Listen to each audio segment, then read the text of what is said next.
In 2018, an orca named Tahlequah gave birth in the waters off the Pacific Northwest. Her calf lived for 30 minutes. What she did next made international news. She pushed the calf's body to the surface, balanced it on her head, and swam. For 17 days. Over 1,000 miles of open ocean. Every time the body slipped, she dove after it and brought it back up. Other orcas in her pod took turns carrying it when she tired. Scientists watched and didn't know what to call it. Was that grief? Or are we just seeing what we want to see? For most of human history, we've told ourselves that grief is ours, that mourning the dead is one of the things that makes us different from every other animal on Earth. But the longer scientists watch, the harder that line is to hold. Start with elephants, because elephants are where this gets impossible to ignore. When an elephant dies, the herd doesn't just walk away. They stay. They touch the body with their trunks, the face, the tusks, the space where the eyes were, slowly, almost carefully. The way you'd touch something you were afraid to break. Calves have been seen standing over a dead mother for days, refusing to leave even as the rest of the herd moves on to find water. And it doesn't end when the body is gone. Elephants have been documented returning to the bones of herd members years later. Not the bones of just any elephant, their own dead specifically.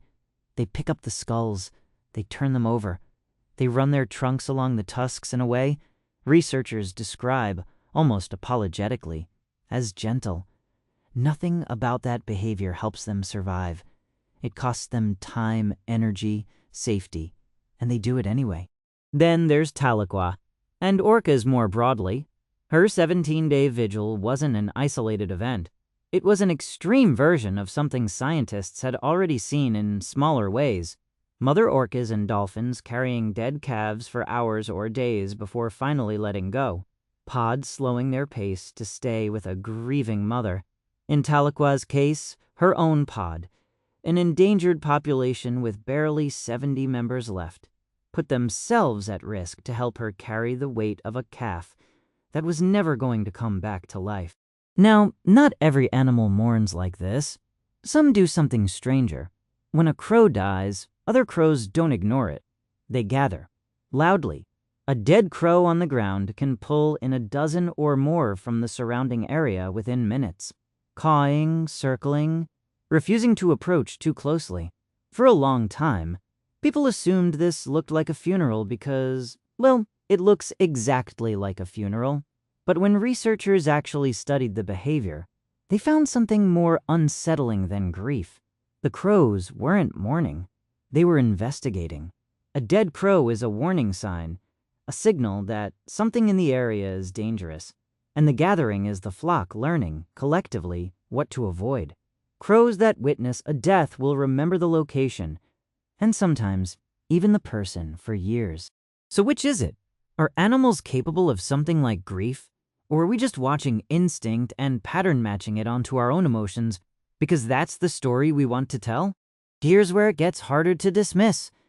Chimpanzee mothers have been observed carrying the bodies of dead infants for days. In some documented cases, for weeks.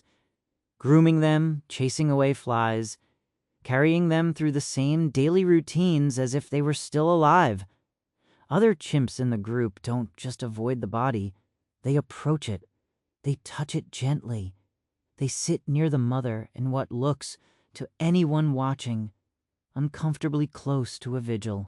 And underneath all of this, there's a biological detail that's hard to wave away.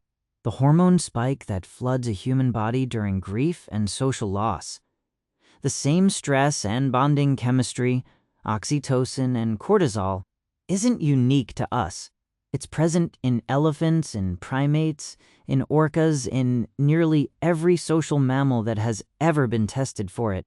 The chemistry of losing someone you're bonded to may not be a human invention at all. It may just be what happens biologically whenever a brain capable of forming a bond loses the thing it bonded to. Maybe that's the real answer here.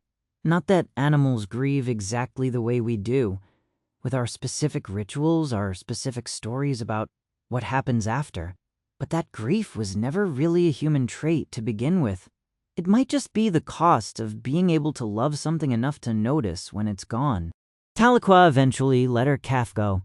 On the 18th day, she was seen a few years later swimming with a healthy new calf by her side. If videos like this are the kind of thing that gets you thinking, subscribe. This channel exists to keep asking the questions we usually assume are already answered.